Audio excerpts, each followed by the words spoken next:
So, shall we talk about your party? My party. Your party. I founded a party. No, it's all of our party because it's going to be a very democratic and open party. But probably a bit too open because we don't know who's in charge. Tom, do you want to explain? I mean, this is the most extraordinary story. Unfurl it for us. There's lots of clearly lots of different people have access to this powerful email list. I mean, it's hundreds of thousands of people signed up to this exciting new utopian project of a new party that's going to be the standard bearer for the left, founded by Jeremy Corbyn and Zarah Sultana, this sort of double-headed party. Oh, and by the way, there are 4 Gaza independents who are MPs associated with this party too. When Zarah Sultana's talking about the party, it's very much her and Jeremy. When Jeremy's talking about the party, it's very much him, Iqbal, Shokat, all the rest of them, Adnan. All the boys. It's the boys' club. Yeah. And strangely, a parallel website was set up called Your Party Membership. An email was sent out saying if you want to join, £55, go to yourparty-membership.uk. At which point then Jeremy Corbyn puts out a tweet saying, someone has wrestled control of the email list. This was not an authorised email. Do not give your money. A lot of people gave this account £55. Zarah Sultana then puts out a message saying something along the lines of, this is a boys' club. Sexist boys' club. They haven't allowed any women on the board. Jeremy and I agreed to have a 50-50 male-female board. I have been frozen out of discussions. I am calling on Jeremy to have a meeting with me. I mean, it looks like they haven't met, and Jeremy meets with the Gaza independents the whole time. And with Hamas when they're available. But isn't this extraordinary? We've seen in public Zarah Sultana sort of talking about, the importance of LGBT rights and women's liberation. And she finds herself in a party that is majority made up, at least in Parliament, of socially conservative Islamic MPs who were elected on a sort of politically Islamic ticket. And she is surprised that these people who are elected in some of the most socially conservative places in the country, I mean, are places that these Gaza independents did well in, are places that had the anti-LGBT education protests, protesting the idea that children could be taught that some families have 2 mums and some families have 2 dads.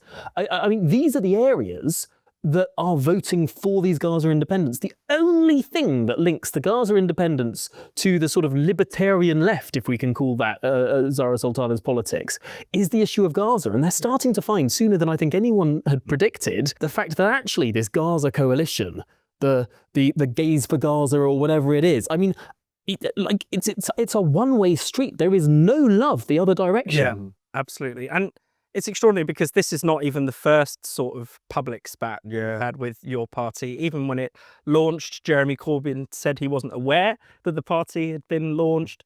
I think that Sultana tries to sort of steal a march on it. So these tensions have been there from the beginning, it looks like. Yeah. But actually, from the very beginning, it's just looked like a complete horror show. They might manage to get the show back on the road, but at the same time, first of all, it's a reminder of just how lacking the 2 individuals at the head of it really are. I mean, the fact that Jeremy Corbyn became leader of the Labour Party is a kind of historical quirk, both horrendous and hilarious consequences. I mean, he only really stood for the Labour leadership because it was his turn. He was always seen as the kind of old duffer, really uninspiring, not particularly intelligent. These were things that even his friends would say about him. Not well read. Not well read, famously. The fact that he became the kind of standard bearer for the left of British politics is a kind of accident anyway. He obviously wasn't cut out for leading, unlike a kind of McDonnell figure who's a bit of a bruiser and a bit of a factionalist.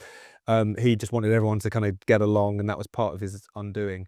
You then got Zarah Sultana, who is like an overgrown student union official. Like, she has no idea. It's all about her. It's all about her own personal brand.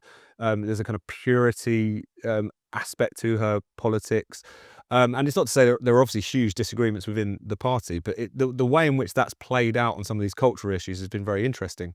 So particularly on the issue of transgender, you have seen quite openly Zarah Sultana on one side saying that there is no place in progressive politics for anyone who doesn't believe that, trans women or what have you.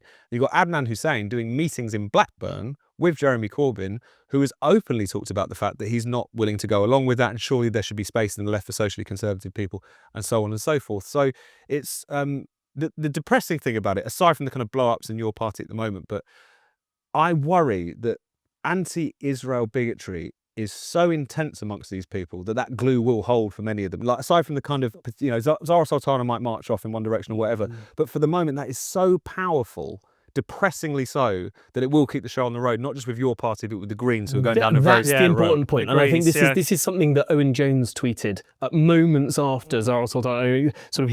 I think a lot of the people on the far left of British politics were sort of a bit upset in a way when Zach Polanski became leader of the Green Party, not because they didn't like him, they like him, he's a good communicator, all of this sort of stuff. Persuasive. Very persuade your persuasive, breasts to grow cup size. Exactly. I mean, if that doesn't win the women's vote, what will? But did this idea then, I mean, is there going to be a deal between the Greens and your party? Where does your party sit in this? This might give permission for people actually to think, these people don't know what they're doing. They can't hold the show on the road. They can't hold this all together. Let's go to the Greens. And the Greens are doing I think, a much smarter job in holding the coalition together. You've got a guy called Mothan Ali, who is the deputy leader of the Greens, who is basically a Gaza independent, but a councillor. He shouted Allahu Akbar when he was elected as a councillor. This is for Gaza as well. He said, And when elected in Leeds. But strangely, what you've been able to do is have a bit more deft politics from the Greens being able to bridge gaps in a way that we just haven't seen in your party. I think perhaps one of the things is that Zarah Sultana represents Coventry South. It's got 2 universities in it, loads of students. I mean, it's the very definition of a sort of student politics seat. It's perfect for her. Yeah. Perfect for her. And she's in an independent group alongside, I mean, the same is true of Jeremy Corbyn in Islington North, very socially liberal seat. But you look at all of these independents, these Gaza independents, where they won. Look at the British Social Attitudes Survey or the census, or you look at sort of attitudes within those seats. I mean, highly socially conservative, highly religious. Some of the least likely places in the country to want to go along with LGBT liberation, or however Zarah Sultana would describe it. I mean, let alone trans rights. These people don't support equal marriage. It's such a difficult coalition to hold together, and it requires deft, tact and political talent, which I don't think Jeremy Corbyn or Zarah Sultana have in spades.